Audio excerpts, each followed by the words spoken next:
Good to see everybody this morning. Thank you all. We might begin this morning by just sharing some things that y'all have kind of had with you this week from last week, from our discussion last week. Anything that's been on your mind or that you've been reflecting on, or things that kind of have stuck with you. It wasn't so much from the content last week as it was from the topic we were talking about, and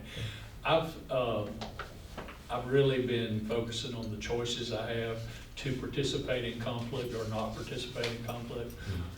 And there's conflict everywhere. I mean, if you open your eyes to it, there are opportunities to climb in. And I've been giving myself permission not to climb in. And that's new for me. I always feel like I got to take the fight to them. Yeah, just reminded of that inner life and outer life kind of balance that we talked about last week. Right. Some new permissions. That's good. Yeah. So I missed last week. I was out of town. Are you all following a format? And then can I get caught up on my own time? You will have time. Okay. Yeah, so there's just a reading for each Sunday in Lent. Okay. So this week we'll look at the second Sunday of Lent, and we'll read the gospel reading together here in just a moment. But we talked about Ash Wednesday and the first Sunday of Lent last week, and kind of talked about inner life and kind of inner work, and how that motivates and informs our active life. And it's been videoed. I watched the lesson over the weekend so I could be caught up. So, and that was helpful. Is that on YouTube or is the It's site? on the Yes, it's on website. YouTube. Yeah, and it's. Oh, okay. I think there's a link through the weekly email as well. Okay. Thank you. All right, well, if I could have a volunteer, why don't we move on into our reading for the day from Mark 8. It begins on page 10 of our packet.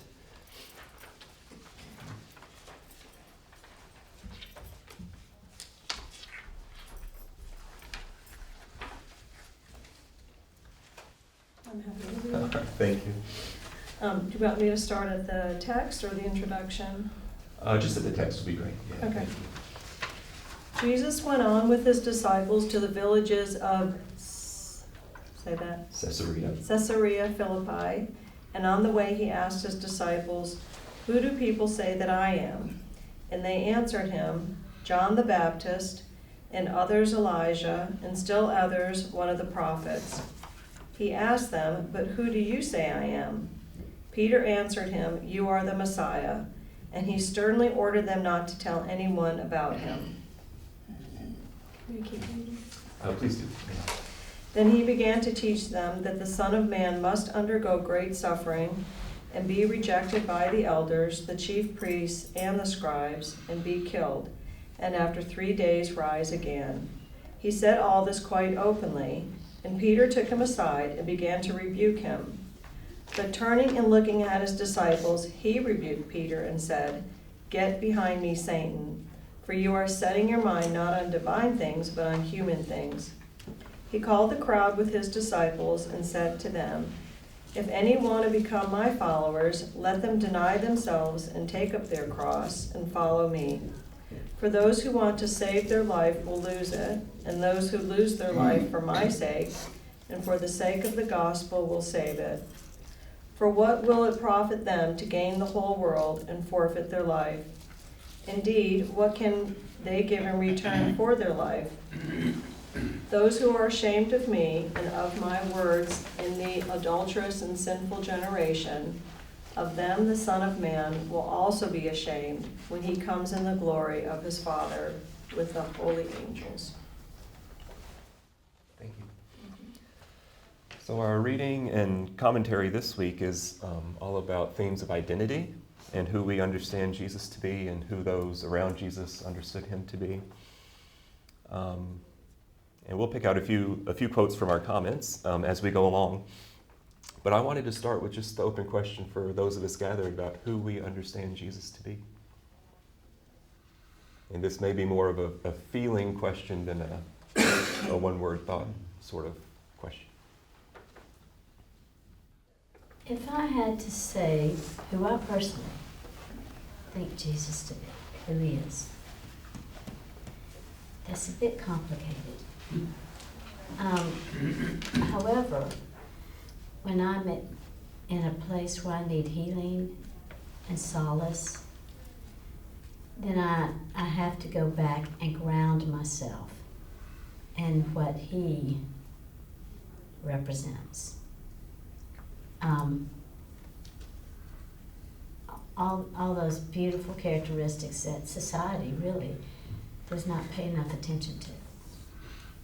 And then sometimes I find that place, but I think it's very challenging.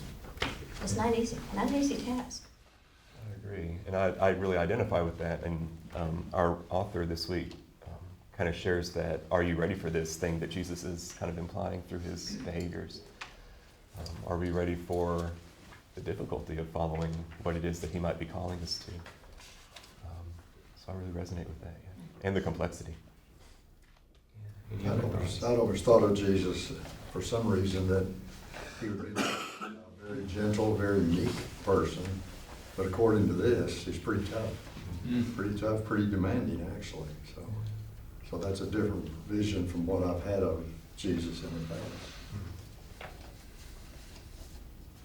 And then again, I think also it depends on who he is, what he's doing. Like if he's ministering to those that are down and out, he is gentle. Yeah, If somebody's challenging for him for what he's doing, I think he can, I think he can take him to task. Well, he did take him to task. So it's just really very interesting. It is. Because he's God.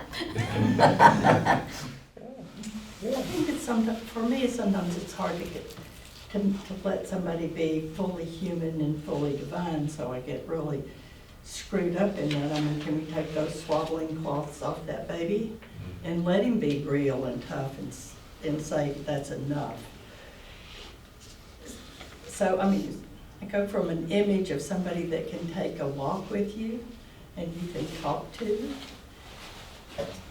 not being, I mean, I get real confused with it at times. And yet the humanity of him really talks to me that on, Maundy Thursday that, he grieved, he hurt, he understands where I am.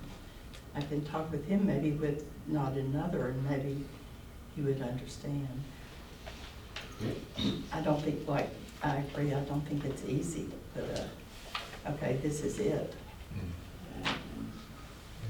I have to force myself to separate who he is from what he did.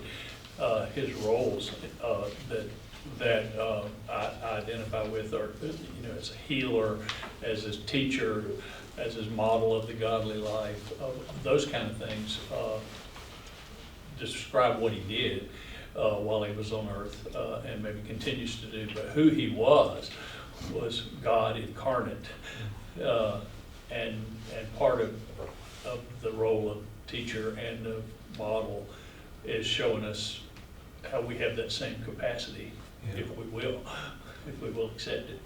Yeah. And then how to live into that Yeah. authentically to who we are, but also to what that calling entails. Right. Yeah. As a child, my first memory of having any connection to Jesus was this little porcelain statue thing that had small children at the feet of Jesus, and a few little birds and things. And it was just this, I always had this sense when I looked at it that, Jesus would welcome us with loving, open arms. And it was a place of comfort and acceptance. And so I think oftentimes, like when Carney was saying that she's got something going on and she needs help, I think we go to Jesus as a child would. I do. I mean, you just kind of fall on your sword and help me, you know? And do receive that acceptance, I think, was a word that was brought up earlier, just as we are and where we're at. I think it's interesting that, if I heard you correctly, you said, "Who is Jesus?" And we all want, I go, well, who was Jesus? Well, it really is, who is Jesus? Yeah. So it really struck me that, it's not just in the past, it's here now. And I like the way you put that. Well, I don't know if I caught that, Carney, so thank you for bringing that. I say, I don't know if I caught that I did that, so thank you for highlighting that, yeah. It just, I was gonna add, and when I read it, I was like, well, he's being kind of harsh, like in the text. And then in the comments, and I was reading about how he's like dealing with his own internal battles, that made a lot of sense to me, how sometimes, you can be like a very kind person, but if you're dealing with your own things, you might come off harsh to others. Yeah, that reactivity, I think, like giving Jesus permission to be a reactive person in his life here on earth, I think it gets back to that tension of what it means for him to be fully human. I know my story growing up, I didn't often get that fully human part of Jesus. It was so yeah, to think about his own internal struggles and how that might inform kind of being snippy with Peter. I think that's really helpful for me to think about. And I kind of think about him, as a friend, and also maybe even obviously like a father figure, but just like we do with our own kids and our parents have done with us, we're kind, loving, but then we're also firm. And we do all of those things. We prune them, however, to grow, hopefully, the best they can be. And I think that's what he has to do. He has to reel us in, just like his disciples. He's had to get firm and spell it out. But that's kind of the lovely thing, because he is coming to us on a human level. Yeah. And so as we spend some time reflecting on who Jesus is, what might that have to say to us about who we are as followers of Jesus? Well, sometimes we're good and sometimes we're really bad about following him.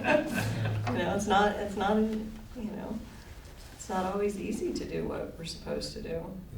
Yeah. Yeah, we've got some words about tension in here somewhere where we may feel called to do one thing, and having the courage to live into what we want to do is sometimes difficult. What you said about being difficult to do what we're supposed to do, I find it difficult to even know what I'm supposed to do. I wish it was laid out a little clearer, but I don't think that's the point. I don't think it's supposed to be clear. Clearly, we've talked about the complexities and how all the layers of gray that are there. I think that must be, I don't know, hopefully that was the way I'm supposed to be experiencing it. Yeah, I find it heartening that Jesus kind of chose to have people around him who didn't quite understand what he was trying to do anyway. I might have fit in really well in that crowd. So yeah, I think that's a good point. I'm going to push off on what you said, because it's not always clear. And some of you know that my husband is a surgeon, and there's black and white. You cut here, you don't cut there. And that would carry over into the home life. The couch has a straight black back, so it should be pushed up against a wall. It can be that simple sometimes. And I go, I don't know. And so for us, that's always challenging. And being a Christian, following, it is not black and white. There's so much gray to it. And it makes it so challenging. And by the way, the couch in my house is not pushed up. So, Not all the couches. We have a few. So it's just, life it teaches you, but we're not there yet. And so it's still a process. Yeah. And so we're still learning. Yeah. That gray area is still gray. It Yeah. can be really, really simple things, like temptations and choices that you think you've already made in black and white. I'm too fat, I'm not gonna eat whatever, and then the blinking donut sign says hot, fresh and hot. But there's little things in life, I think, every day that don't seem real big, but that you fall into, that make the bigger things sometimes more challenging to you, because it was so easy to get the donut. It's so easy. Yeah.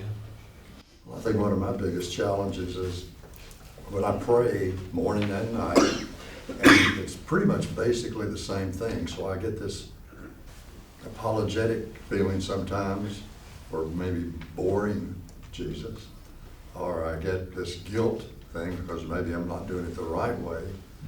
So there's a lot of things I don't understand about Jesus and prayer.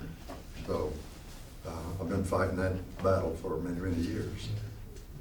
So I just keep on And yet trying. I hear you kind of continue trying, and Keeping on keeping on. yeah. So what emerges for you as you kind of keep on keeping on? I have really one understanding or misunderstanding I have of Jesus and our God. I just wonder if when I'm praying and saying basically the same thing in the morning, basically the same thing in the evening, if this is the correct way to do it. I've never really known a correct way, and I've heard John and Tom and Chris talk about it, but I've never really known a perfect way for me to pray. But I hope I'm getting through to him. I think I am. I've got this, so that's it. I think just you're reaching out. I mean, I think just that act of, speaking to him, however it is. I keep going back to like a child and a parent analogy, and, when our kids were learning how to pray, or when they're talking to us and bearing their soul, or the good, the bad, the ugly, it's just that they're talking.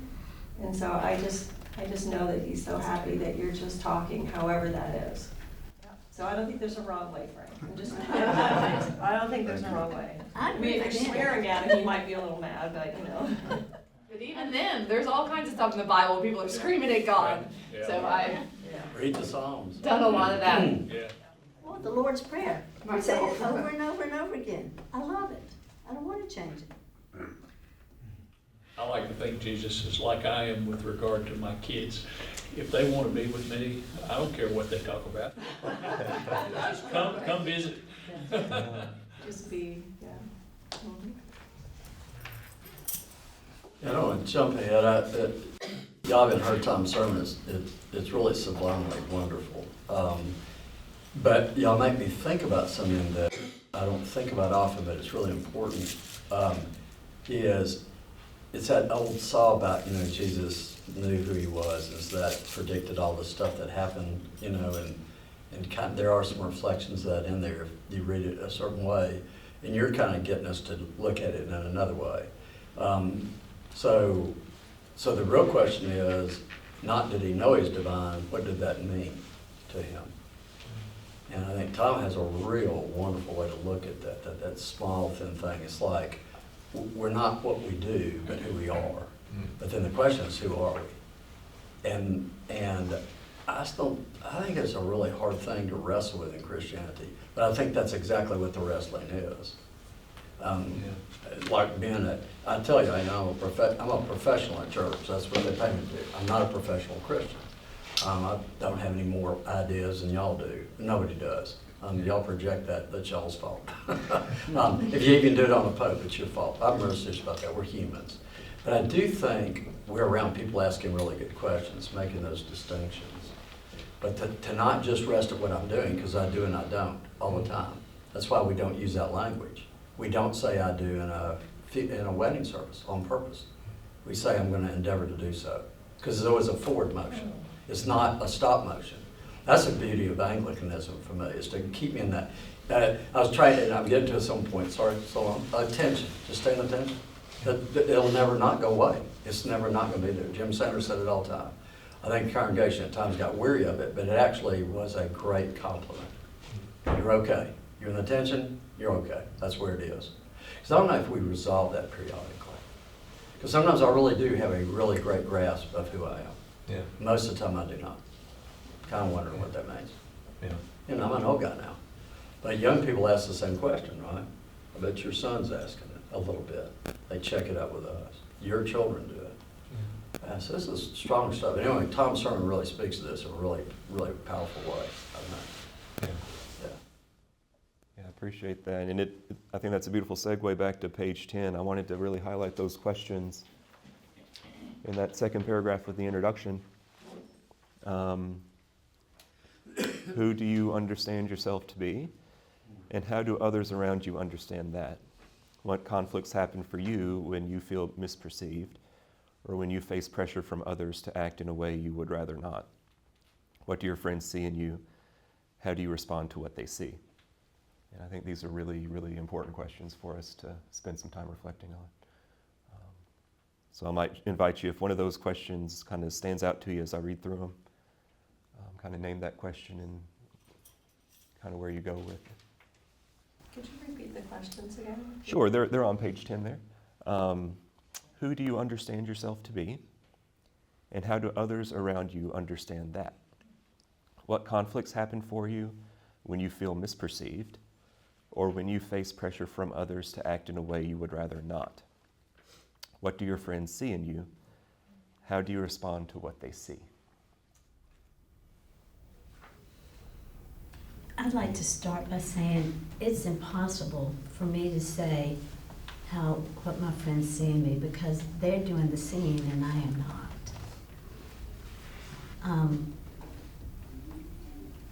That's very difficult. Now conflicts, well, if you know the Ivies, you know we live in conflict. That's what we produce. And we've had a lot of time to figure, we're not this gentle, loving family. We would lead with our fist. But then we had to resolve it. And sometimes it's easier than others. So I don't know. This is a struggle on something that I will have to do for the rest of my life. Because that's how we live. That's our personalities. Sometimes I would say we should have loved first, but we came out like this first. So we're reactive, in a sense. And so the goal is to pull back that reactivity. Sometimes challenging. Often challenging, yeah. Right? Right, yeah. My conflict generally comes when somebody doesn't see me the way I want them to see me. Yes. Yes, and it's hurtful. Tom's sermon talks specifically about what I want. Yeah. And so it becomes about me as opposed to becoming about us. Mm. And then how do you get over your hurt? Sure. Right. Or anger, or Well, which is hurt. yeah. Yeah. And then you strive to make them understand you the next Oh, yeah, you work doubly hard to prove you're right. Well, not right, just No, really, if just you knew me, understood. you would really know where my heart is. But that doesn't work either. It doesn't. That's the point. We've got a lot of experience from there. It doesn't work. I think it's also kind of gut-wrenching if you're in like with a counselor, say a husband and wife or whatever, and they're explaining about you, and you sit there and you think, they have no idea who I am. I mean, it's gut-wrenching, and it calls you both to re-look at yourself. But it's also, this is the person you supposedly love the most, and they don't know you at all. Was one of the hardest things for me, and but that's what you've presented, I guess. Sometimes I think you don't even realize what you're, we come out of all our past everything, but you think you're doing it a little different. And youth. And you, Sometimes yes, it's- and you, hopefully we grow and learn and relook and think, But sometimes it's what they projected on you, not what you presented. what. Or combination But thereof. it's, yes. Absolutely right. Yeah. Yeah, I've sometimes heard it said that I'm the expert on me, but so I think there's some freedom for me in that others may offer me some feedback, and then I can, as you said, I can weigh that and either accept it or not. But that's often hard for me to really own and not take on others' feedback completely. But Dusty, how many of us have a friend, I mean, I do have a few and I'm very grateful for them, that are willing to say what they openly see? Yeah. Call you on your good stuff, tell you the good stuff, but then also call you on your bad. Yeah. And you go, ouch, ouch, and then Yeah. so sometimes that's hard to hear. It's a really vulnerable spot for Right. you and for your friend. Right, Yeah. and I've got some really dear friends that can do that, and I've been able to grow from that. Yeah. I'm lucky. Yeah, those are the really sacred relationships in life. Yes, they are. Yeah. I treasure them. I was thinking too, a neat thing that is an objective thing about these social scientists, some of you know it, is called the Johari window, Johari. And I'll send it to you or give it to you. But it was a heck of an insight, and they were social scientists talking about awareness, and it was simply what's known to self, 4 boxes, known to self on one, at the other top, not known to self, known to others, not known to others. So it's hard for you to hear me and perceive that. But the point is, there's lots of stuff we don't know about ourselves. And there's lots of stuff that people don't know about us, period. But where those places cross, things start opening up. So when a friend says something to me that I may not know about myself, if I can hear it, it may open something up for me. Actually, what they thought it was always possibility, that it was positive, not negative. Does that make sense? Mm-hmm. So the criticism is a Greek word that means both positive and negative. But they took it the positive side. Then you're learning. You're learning about yourself. But that's a hard place to be. Yeah. It was an incredible insight for me because I thought, wow, there we go. I don't know everything about myself. I'm not supposed to. I'm never going to. But also, I can be as open as a buck knife and people aren't going to know me. Yeah. I can try to be as transparent as I try to be. People still not know me. And we all experience that, and it's frustrating as all get out. Jesus had it too, in tons. So he's a rabbi. He's tossing off miracles left and right. What the heck is this dude? Can you imagine? If he didn't know himself, how would they know what he was? I'd say I think that that's why the gospel's so illuminating to me. It's just like, holy, good gracious alive. Yeah. Thank you. I mean, this is really great questions. Really good stuff for me.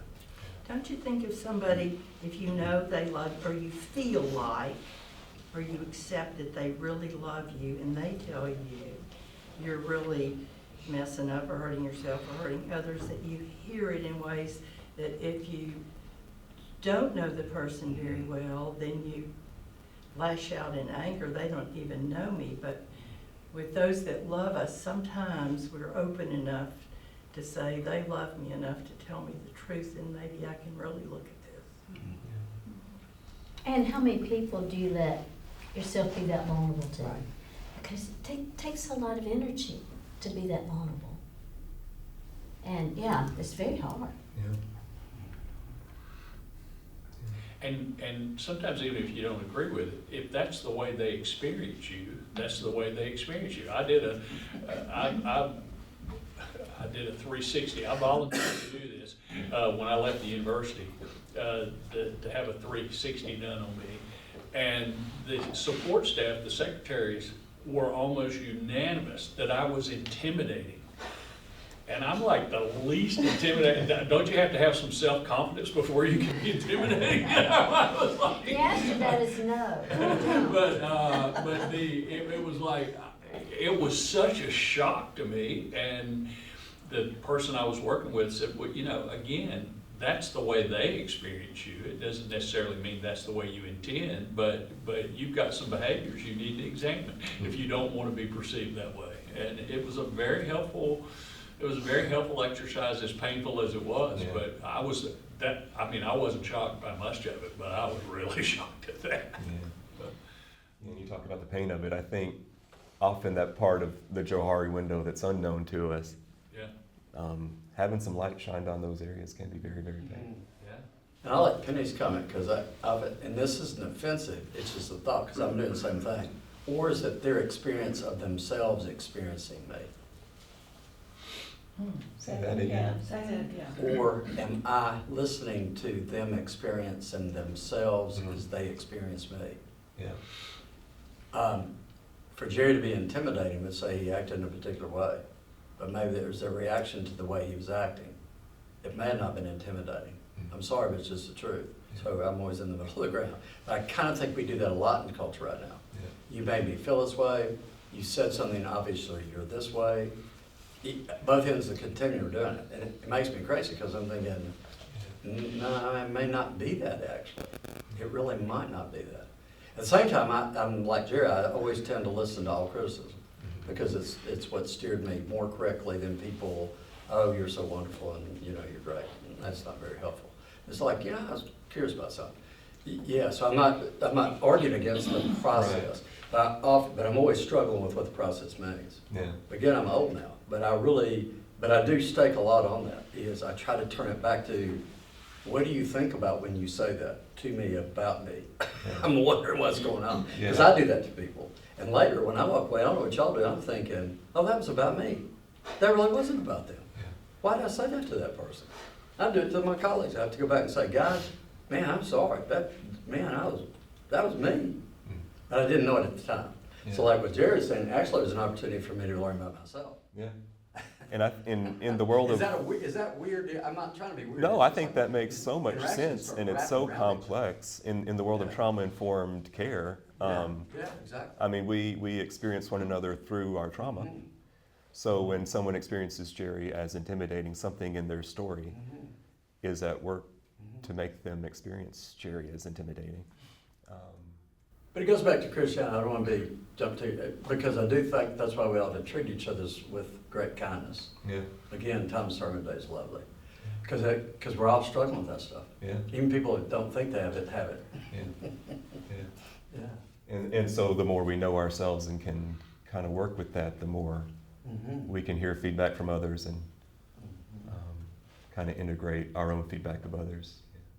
I've found in situations with my family or friends that say things like you said, you don't understand, that I've looked at it through the years as food for thought. Mhm. Sometimes I don't agree with them, but a month later, I've studied that, and I say that to my children now. I could take my parents' food for thought quicker than they take mine. And I think, you're really missing out, you need to think, no, but I really have through the years put that down as a month later, I thought that was really good, what they said was good food for thought. And that conflict with grown children is really, it's kind of real. And, you know, they are in the process, just like I'm in the process. And sometimes it's a painful process. And what they say and what I'm saying, it just may go like this. And then I have to take a deep breath and go, they're my children. I'm going to love them no matter what. And hopefully over time, it will come together and it won't be this. But it's still challenging. Hard work. Sometimes they're listening, they don't want you to know they are. I remember at my oldest son's rehearsal dinner, he was making this little talk and he said, Mom and Dad, I was listening. And, you know, That's that, very sweet. yeah, so I think they listen more than, especially as they get older, they want you to, but, it's interesting. Which kind of brings up that if we're all children of God, that he's listening to both sides, it's not just my side, it's the whole deal. And hopefully we do that some as parents when they're all, you know, right on each other, that each child has a story, has a personality, has a need of some kind. And sometimes I'm more capable of listening than others. Yes. Sure. Yes. Yeah, And sometimes absolutely. they're more capable of And listening than sometimes you others. relate Kids is easier good. to one child than another. Yeah. You know, and Carl, that's a great answer. I tell you what you got me thinking about. I don't think about this very often, is how Jesus and the boys and the young women, because we're young women, but the Gospels reflect that. It was not gender specific. I'm sorry, the Roman Catholics wrong about that. There were a lot of young women around him. What's interesting to me is they must have had almost a familial. How would he say that and Peter not say, done with this? Like not joking, like not been over this. Even from a great teacher, still wouldn't take, almost abusive. Again, I want y'all to listen to Tom's sermon. It's simply brilliant. But that reminds me, I don't think about that very often. They really did trust each other in some way we might not really get. Yeah. You know? Yeah. I don't think about that. I appreciate that. I don't think about that often. To look at the gospel differently. They're not just hanging out together, man, they're living together. They end up kind of living and dying together. That's a different journey, you know? I don't think about that very often. I mean, church is great, but a lot of times we see each other, we don't know each other well. Yeah. When we deepen our awareness over time, it gets richer in the community. So, yeah, thank you for that. It's like having children. I mean, in other words, you can do that, in and out, go in and out of those places with children, because you have a loving relationship, as Jesus did with the people around him. They were like siblings in a way. What keeps More you than- hanging on? Yeah, pardon me? What keeps you hanging on? Yeah. I think it's connection. I think they were connected with each other. Yeah. At a depth of intimacy that could handle the disconnections that Absolutely. are part of every relationship. Yeah. They didn't quit each other. Yeah. Yeah. And that's what brings us all together, I think, when we have a sense of community, when we come here. And it's Jesus and God that we are connected to and therefore connected to each other. You know, yesterday in your homily, you were talking about the difference in the pieces of Bob that Stephanie saw and that Braxton experienced and that Tina experienced. But then you mentioned what Bob was to himself. And, you know, they're all pieces of, We just are so Parts of my complex, generation so many died, and things. Braxton Hunter's dad. And so his wife, current wife, and 2 children spoke about him. It was really lovely. But they're very different. It was, that's great. It's really sweet. It's very was eye-opening. Yeah, thank you for that, yeah. but we're all so complex and there are all these pieces that, parts of us that we share with people that we're doing this activity with. And then other activities, they're just opportunities to share this part of ourselves. So we see each other differently in many different places. And then you throw in growth. I mean, all of these questions you could ask at different phases of your life, because hopefully we're growing and changing. You know, sometimes people think we need to stay a certain way, or they expect us to stay a certain way, but you know, growth happens, and that's just life and experiences, and you know, like being with you all and meeting, and so hopefully that keeps happening. But you know, we could literally do this, you know, yearly, quarterly, and just Daily, really sit yeah, back and say, yeah. oh, well, that changed, or you know. So that makes it hard, but I think that's also the journey. I mean, it's just kind of the lovely journey that we have. So that's kind of the fun part. Yeah, and I do think there's liberation in not having to be rigidly the same and being open to change and growth. Yeah, I mean, because Bob clearly over time kept, I mean, certain personalities did keep reoccurring. But, you know, with each person and his children and his wife, and, you know, it was neat to see how, and his grandchildren, how he's kind of changed and evolved too. So that was nice to hear those life stories. I don't think I could talk though. Tina did great. And Braxton and what's the daughters? Stephanie. Oh my gosh, they did great. Yeah. It also reminds me to allow people to grow and be who they have become and not see them. I had lunch with some friends that I started kindergarten with. We'll be 82 years old this year. I still see them. I still see them in that way. You know, when we were hiking to the dam and running from a snake and swimming across the river with a log, you know, I'd die if I thought my children were doing. They weren't terrible things, but they were probably a little dangerous, but that's still my image of them, and they've gone on to do wonderful and great things, but I don't really know that part of them as we were discovering life together as little children. And it's, you have a bond forever with those people, but we've moved to different parts of our lives, which is all good, but I was just thinking about that as I was having lunch with them.